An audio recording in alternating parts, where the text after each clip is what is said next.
trailhead, they always say hiking clears your head. That is what my friends told me anyway. Fresh air, sunshine, the smell of pine tree. It'll be good for you. But the only thing I can smell now is smoke and blood, and the forest has been dead quiet for 3 days. If you are listening to this, if you found this recording, then maybe I am not crazy. Maybe someone will finally believe what happened on that trail, because 5 of us went in.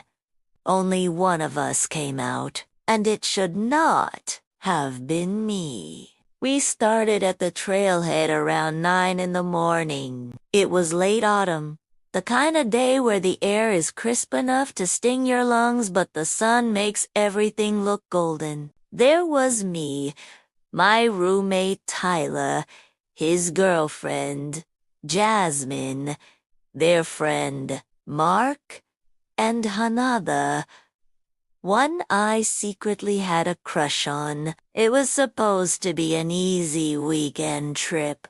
2 nights out, back by Sunday evening. Tyler had planned it meticulously, marking the campsites on the map, measuring the mileage, making sure we packed light but smart. Nothing about it seemed wrong at the time. In fact, it felt like the opposite, like one of those cheesy outdoor ads. 5 friends laughing, backpacks strapped tight, boots crunching leaves as we set off into the trees. I remember the sound of Hannah laughing when Mark tripped over a root. I remember Jasmine humming some pop song under her breath. I remember the way Tyler walked out front like he was leading us into a grand adventure. What I do not remember is the moment the forest changed. At first, everything was normal. The trail markers were clear, the sun warm on our backs. We stopped for water, joked around, took stupid selfies. But then, at some point, when exactly none of us could, what's went quiet? Not just quiet. Dead. No bird song, no rustle of small animals in the brush, just the crunch of our own footsteps and the distant creak of trees shifting in the wind. Feels like we're walking into a horror movie, Hannah said, half joking. I laughed, but it came out too tight. Because she was right. The silence pressed in on us. Unnatural. That is when we saw the first marker. A wooden post, taller than me, sticking out of the ground just off the trail. It was not a normal trail marker. It was carved with symbols, sharp, angular lines that crisscrossed like runes. What the hell is that? Jasmine asked. Tyler shrugged. Probably some ranger graffiti. But I could tell by the way his voice caught that he did not believe that. We should have turned back then. God, I wish we had. The forest changed after that. The trail felt narrower, though none of us remembered leaving the main path. The air grew colder, damper, like fog was settling in, even though the sun still filtered through the trees. Mark swore he saw someone standing between the trees, a figure, tall and thin, watching us. But when we all looked, there was nothing there. Probably a hunter, Tyler said, though his hand kept flexing into a fist. We kept walking. Because what else do you do? We had hours before camp, and the idea of turning back felt wrong. Like we would be disappointing something if we did. By late afternoon, we reached a clearing. The ground was flat, ringed with dark fir trees, perfect for setting up camp. That is when we found the second marker. This one was half buried in the ground, carved into a chunk of stone. Same angular lines, but deeper, more deliberate. Looks old, Mark muttered. Looks cursed, Hannah joked, though her voice wavered. We laughed it off again, because that is what people do when they are afraid. They laugh. We pitched the tents, lit a fire, cooked our sad little packets of dehydrated food. By nightfall, the 5 of us sat in a circle, the fire crackling, the forests pressing in dark and silent around us. And that is when we heard it. A single long drawn-out whistle coming from the trees. Probably just another camper, Tyler said quickly. But there had been no other cars at the trailhead, no other voices on the trail all day. The whistle came again, closer this time, a low, hollow sound that seemed to carry through the trees like smoke. Okay, not funny, Jasmine snapped, glaring at Mark. Mark raised both hands. Wasn't me.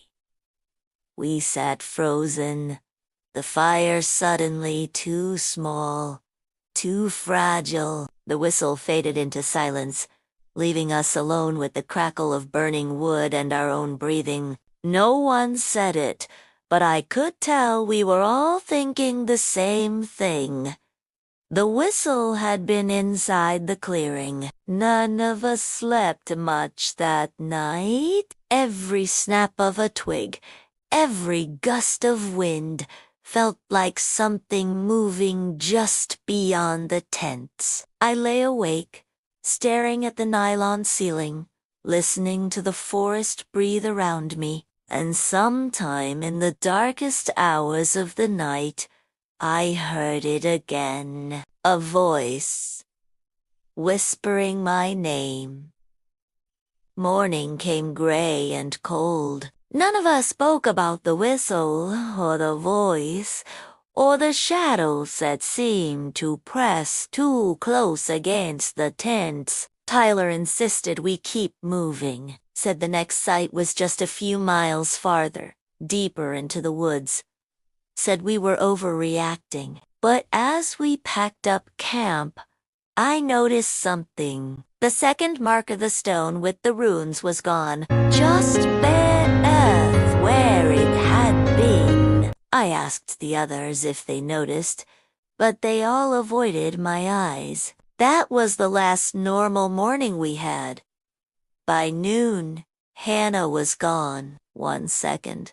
She was walking right behind me, humming under her breath. The next, the trail stretched empty, the trees swaying in silence. We screamed her name, tore through the brush, searched until our throats were raw. No footprints, no broken branches, no sound, just gone. Tyler said she must have wandered off. But how? In less than a heartbeat. And why had none of us seen her move? Jasmine sobbed into her hands. Mark kicked at the dirt, muttering curses under his breath. I stood frozen. The image of her smile burned into my mind. And then the whistle came again. This time, it sounded like it was right beside me. The vanishing the moment Hannah disappeared, the forest seemed to close in tighter around us. It was as if the trees themselves had shifted, crowding closer, bending their long arms over the trail until the sky was little more than a thin, gray ribbon. Stay calm, Tyler said. though his voice cracked. We'll find her. She can't have gone far. But even he did not believe it. We all saw how it happened, how she simply slipped out of existence. No sound, no sign of struggle. Just gone. Jasmine screamed her name until her voice broke, tears streaming down her cheeks. Mark hacked at the brush with a stick, thrashing through the undergrowth as if Hannah might materialize from the shadows. Me. I just stood there, staring at the space she had been walking in, my stomach hollow, because I swore I could still hear her humming.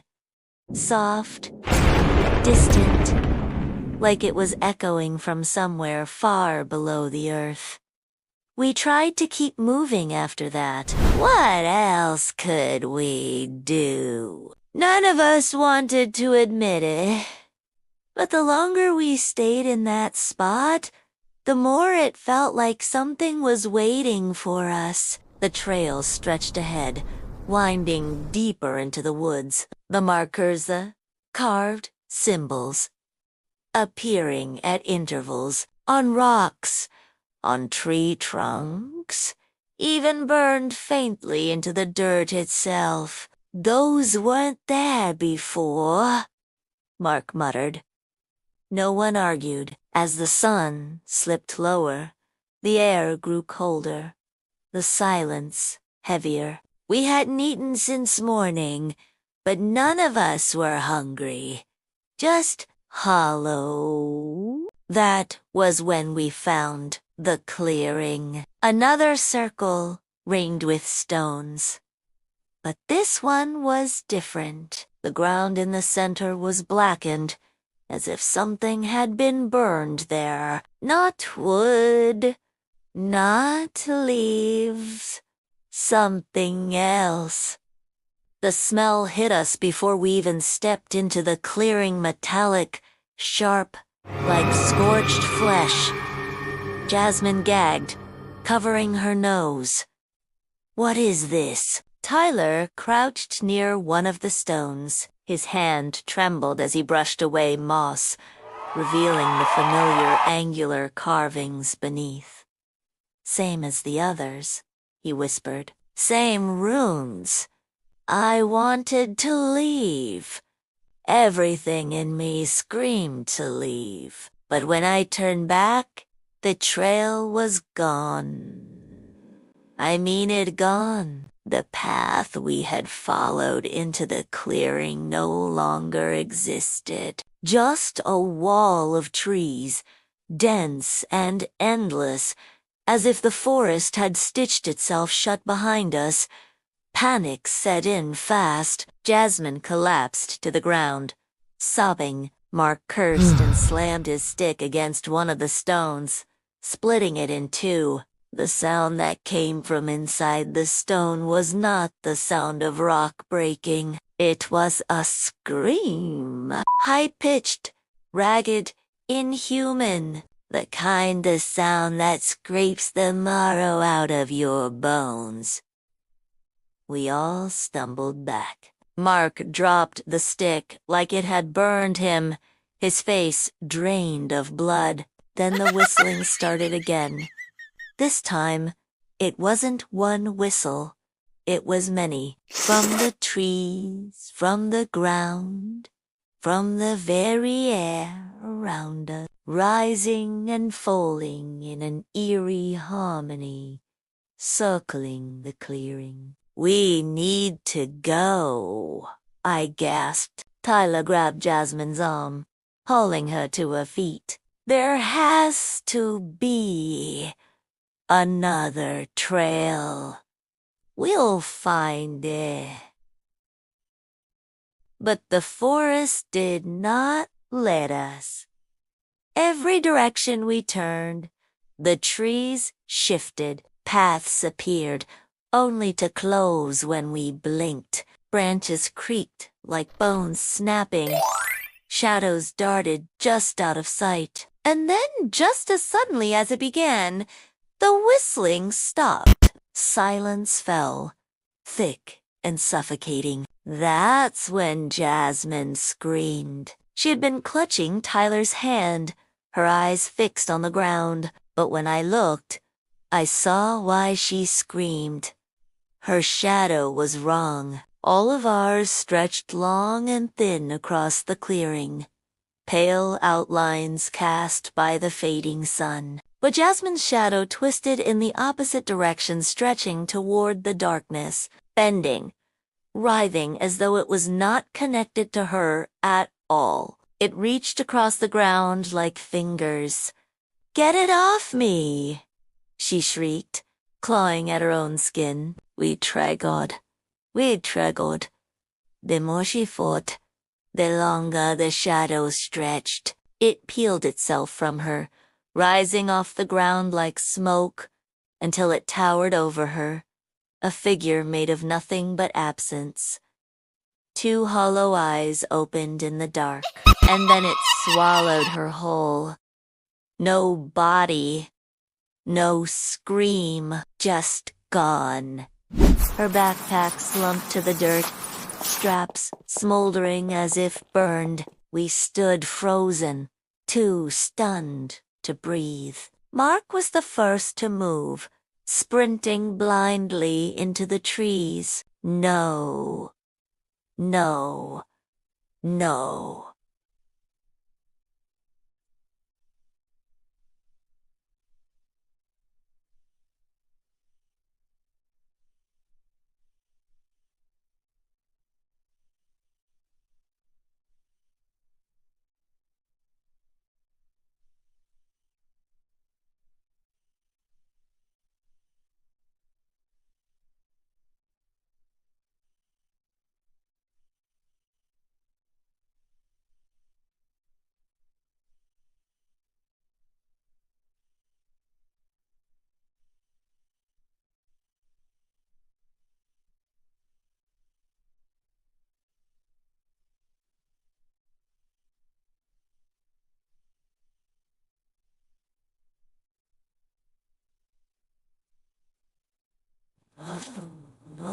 "Mark!" Tyler shouted, running after him. But I couldn't move. My legs were stone. My eyes were locked on the place where Jasmine had been standing seconds before. The earth still smoldered faintly, the smell of iron thick in the air. That's when the humming started again. Nat? Hannah's voice this time, deeper, rougher, like something with no mouth was trying to remember how to sing. The sound vibrated through the clearing, shaking the stones, making the blackened soil pulse like a heartbeat. I turned and ran. I don't remember how long I ran. My lungs burned. My legs buckled. Branches clawed at my face and arms. Somehow, I stumbled onto a path again, if you can even call it that. A narrow corridor between the trees, twisting deeper and deeper into shadow. Tyler found me there, panting, his face pale, wild. "Mark's gone," he said, voice ragged. "What do you mean, gone?" I demanded. Tyler swallowed hard. Something pulled him into the ground.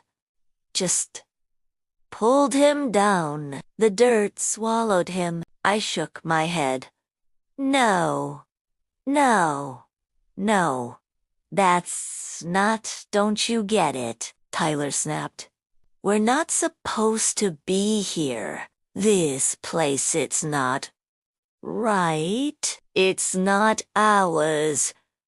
His voice cracked on the last word. Before I could answer, the trees ahead of us shifted, opened, and there, in the distance, I saw a light, a lantern, swaying gently. Someone was holding it. The last night, the lantern light swayed ahead of us, casting long, jerking shadows across the trees. Tyler and I froze, hearts hammering. For a moment, I hoped it was a ranger or another hiker, someone who could explain the insanity, lead us out, bring us back to civilization where the rules of the world still applied. But as the figure stepped into view, that hope died. The manor, at least, the shape of a man, was impossibly tall. His shoulders hunched as though his body was folding in on itself. The lantern he held barely lit his face, but I caught glimpses, stretched skin, as if too thin for bone, eyes reflecting not the flame's glow, but something colder, darker. And when he opened his mouth, the sound that came out was not words. It was whistling. That same eerie melody we had heard circling us in the clearing. Tyler grabbed my wrist. Run. But before we could move, the figure raised his free hand, not to stop us, to point at me. I do not remember running. I do not remember how the forest bent and twisted to swallow us whole. All I know is that when I could breathe again, when the stitch in my side forced me to stop, Tyler was still there, and the lantern man was not. We leaned against a massive oak, both of us shaken. The air was thick, heavy, and wrong like breathing through wet cloth. Tyler wiped sweat from his forehead. His eyes darted to mine. Why did it point at you? I shook my head. I don't know. Bullshit, he snapped. His voice was too loud in the stillness. You know something. You've been quiet this whole time. You've heard things, haven't you? Seen things. I wanted to argue. I wanted to scream that none of this was my fault, but the truth stuck in my throat, heavy and undeniable. Because he was right. Since Hannah vanished, I had been hearing things the others did not. The humming, the whispers in the static of the silence. Even now, as Tyler glared at me, I could hear it a low thrumming in the soil beneath our feet, like a voice buried deep underground, calling to me. And worse, it felt familiar. We pressed on, though every step deeper into the woods felt like stepping off the edge of the world. At some point, the night fell completely, swallowing the last hints of daylight. Our phones were useless, no signal, batteries draining faster than they should. My flashlight flickered like it was resisting the dark itself. That was when we stumbled upon it, another clearing.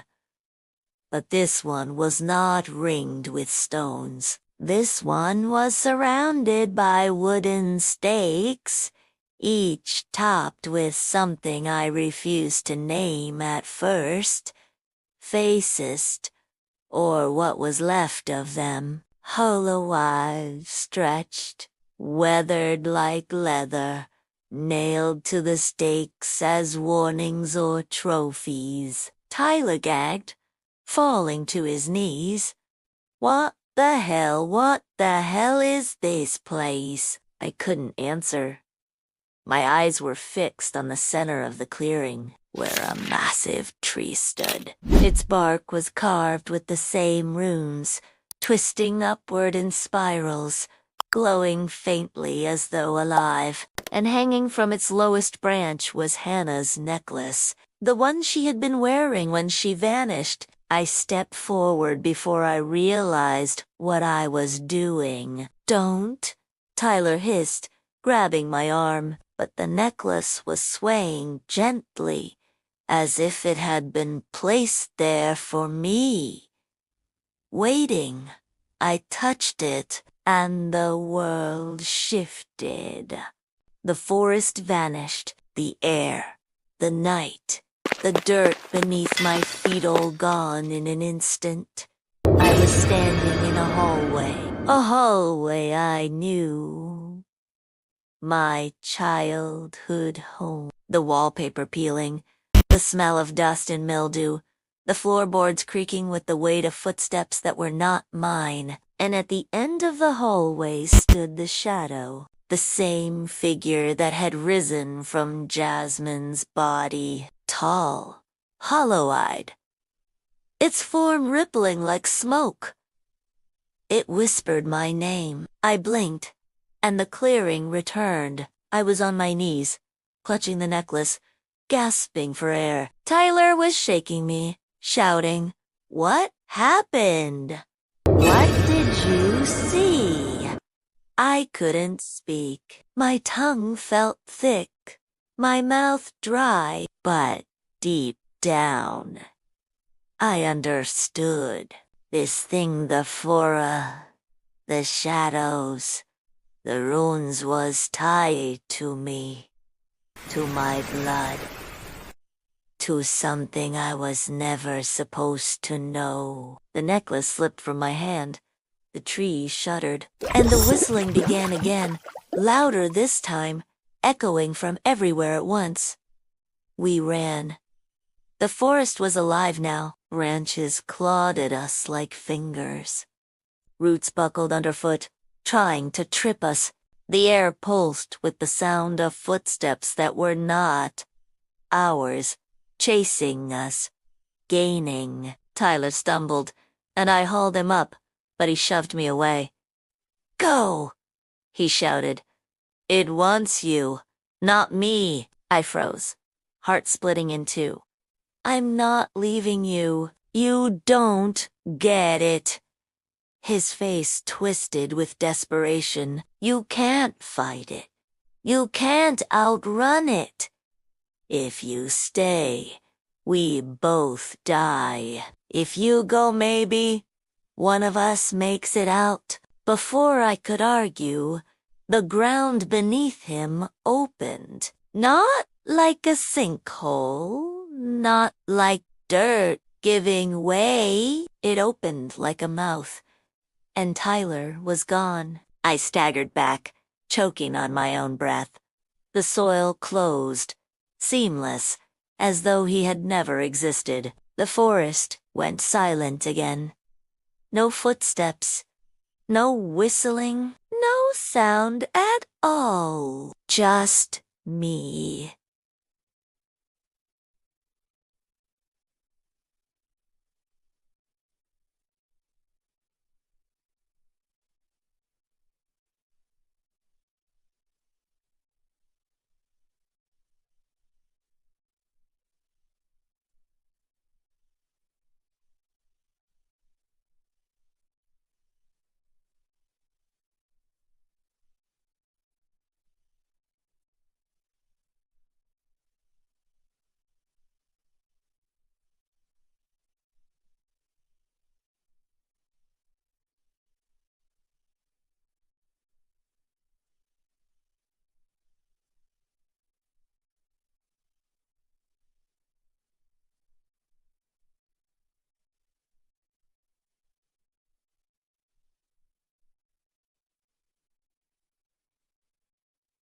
I do not know how long I wandered after that. Hours? Maybe just the forest made time meaningless. Hunger gnawed at me. Thirst clawed my throat.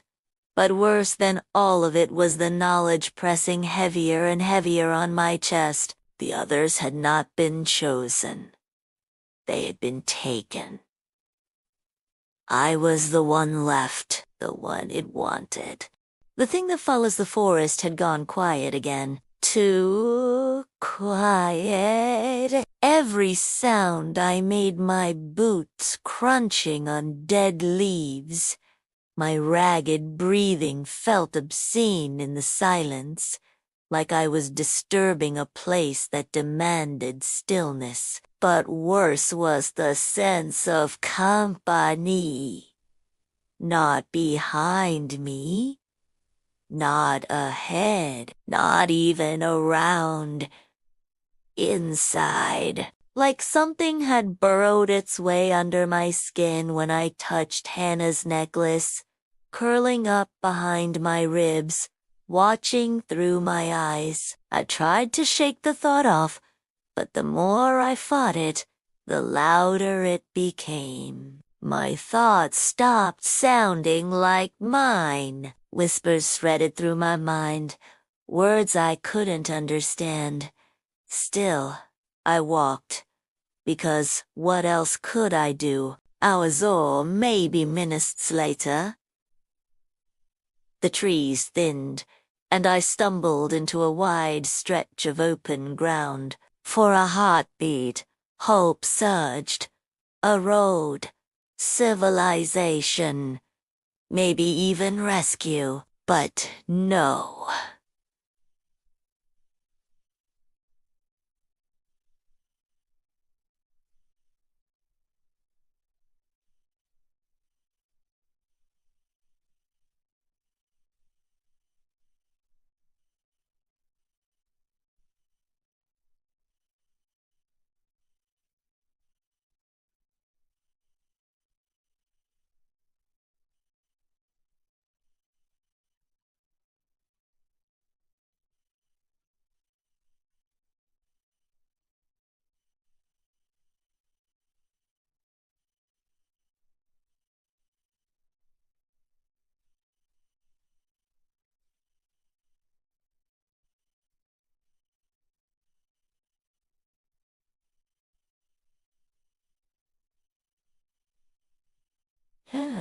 Its roof sagged, wood rotting, windows boarded from the inside. Smoke curled lazily from a chimney that should not have worked, carrying a stench of burnt hair and old blood. Every instinct told me to turn around. But I knew without knowing how that the cabin was where this ended. My legs moved before my mind agreed.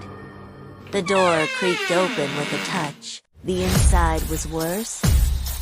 Rotting furniture, walls stained with black mold, a table covered in scraps of parchment, drawings of the runes carved into the trees, the same symbols spiraling around crude sketches of the Lantern Man, and in the far corner, a chair. Someone was sitting in it. At least, they looked like someone at first. Their skin was stretched too tight, their head tilted unnaturally, their body slumped as though all life had drained long ago. But when I stepped closer, the head snapped up. The face was mine. My own eyes, glassy and wrong, stared back at me. My own lips pulled into a grotesque grin, and then it whispered, "You made it." I staggered back, crashing into the table, sending papers flying. The thing in the chair stood. Its movements were jerky, like a puppet yanked by tangled strings. My exact voice filled the room, flat and mocking. "They chose you." "They always choose one." I shook my head violently. "You're not real." Its grin widened. "Neither are you." The walls groaned. Boards split. Splinters raining down. The air thickened until every breath was like swallowing tar. The whispers in my head grew louder, overlapping, screaming in a language I somehow understood. "Join. Join. Join." The thing lunged. I ran, bolting through the doorway into the trees. Branches whipped my face. My lungs burned. Behind me, I could hear it crashing through the forest, every footstep matching my own. I did not dare look back. The whispers kept rising, threading with my thoughts until I could not tell where they ended. And I began, memories warped in my head, Jasmine laughing around the campfire, Marcus tying his boots, Hannah humming as she walked, all replaced by one memory. Me, alone, running as if it had always been that way. Then the forest changed. The trees bent inward, warping into archways. The path beneath me twisted in impossible loops. Every direction I turned led me back to the same spot. A small circle of dirt, bare of leaves. A trap? The air, hope. My flashlight died. And then it stepped out of the dark. Not the lantern man. Not the copy in the chair. Something bigger. Its body was the forest itself, branches jutting like ribs, bark splitting to reveal something wet and glistening beneath. Its face was a blur, shifting between mine, Tyler's, Hannah's, Marcus's, Jasmine's, cycling endlessly like it was trying on masks. It spoke with all our voices at once. You are the last. You are the chosen. You are ours. I dropped to my knees, hands over my ears, but the voices weren't coming from outside. They were inside me, rattling my skull, echoing in my bones. The ground beneath me pulsed like a heartbeat, roots coiled up, wrapping around my ankles, tightening, pulling me down. I clawed at the dirt, screaming, but the forest only pulled harder. The soil parted like flesh. Beneath it was not more earth, it was teeth.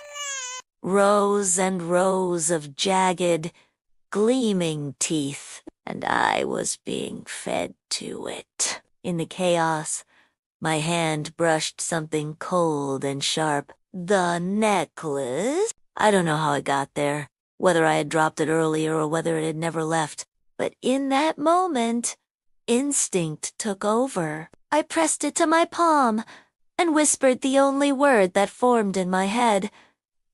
No! The forest shrieked. The roots recoiled, snapping back. The ground shuddered, the teeth vanishing as though they had never been. The massive figure staggered, its form unraveling into smoke and ash.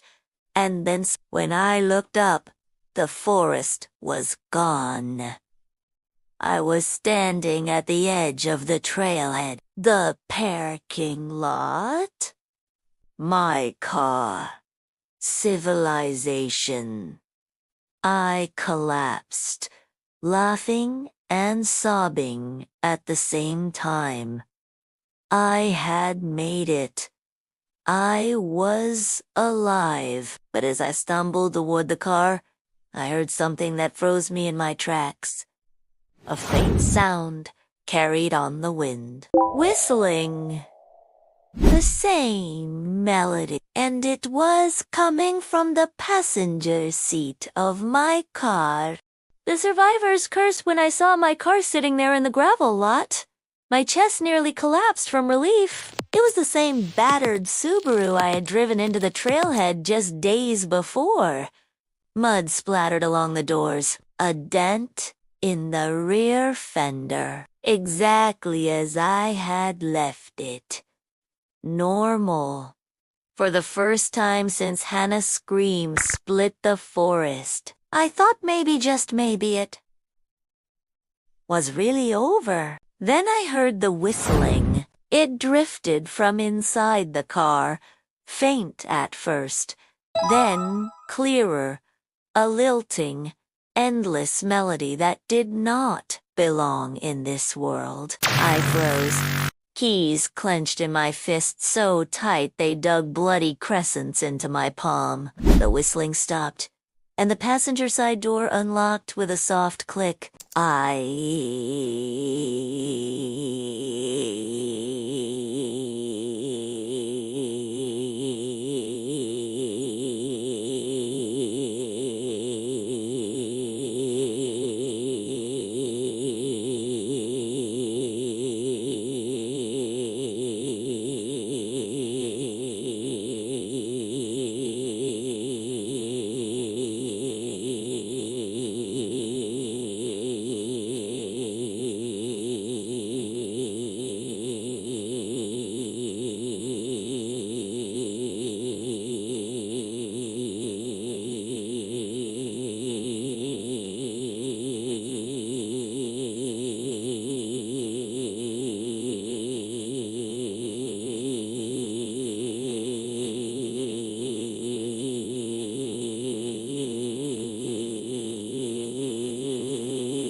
if I looked, I knew I would not get in. So I kept my eyes forward, opened the driver's door, and slid behind the wheel. The seat was cold, too cold, like someone had left the car windows down during a blizzard. I shoved the key into the ignition.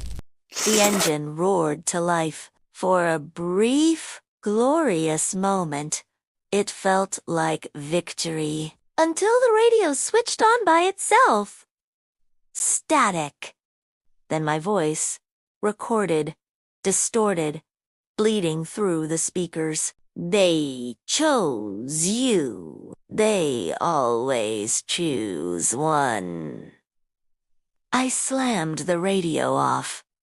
My hands shook against the wheel. The passenger seat was empty. I checked. I swear I checked. But the faint indent in the fabric told me I had not been the only one sitting there. I drove anyway. Highway lights blurred past in streaks of gold. Civilization was out there, waiting. Gas stations, neon signs, diners, people. But the further I drove, the less real it felt. The roads stretched longer than they should. Every mile felt like 10. My GPS spun in circles, recalculating endlessly, no matter how straight I drove. And the whistling followed. Sometimes it came from the back seat, sometimes from the vents, once, impossibly, from the hollow of my own throat as though something was singing through me. I screamed until my voice broke, but the melody never stopped. By dawn, I reached town, or what looked like town. Main Street lined with shuttered shops. The gas station, the same diner we had stopped at on the way in. Except there were no cars, no people, not even birds, just silence. I stumbled into the diner, half crazed with hunger and exhaustion. The lights buzzed overhead. A pot of coffee steamed on the counter, and a man stood behind the register. He smiled when he saw me. Too wide, too knowing. "You made it," he said. My stomach dropped. It was Tyler's voice. I staggered back, knocking into a table. The man's eyes glowed faintly, reflecting the same impossible shimmer I had seen in the forest. I bolted. By the time I reached my apartment, I was shaking, filthy, half convinced none of this was real. My neighbors passed me in the hall without a glance, their faces blurred in ways I could not trust. Inside, I locked every door, every window, and curled into bed. I told myself it was over, that I was safe, that I had escaped. But that night, at exactly 2:59 a.m., my phone lit up. Incoming call. No number, just one word on the screen. Forest. It rang once, twice, 3 times. At exactly 3 a.m., it stopped, and the whistling began outside my door. I did not sleep for days. Every night the same. 3 a.m. The call. The whistle. It never tried to break in. It never needed to. It was patient. And with each night that passed, I could feel it sinking deeper inside me. My reflection in the mirror lagged a second behind. My voice on recording stretched too long, carrying echoes that were not mine. The thing that had haunted us in the woods had not been bound to that place. It had been bound to me. Sometimes I wonder why I was the one left. Why it let me crawl out of those woods alive when everyone else was swallowed whole. But I think I know now. The forest does not just consume, it spreads. It needed a way out, and I was.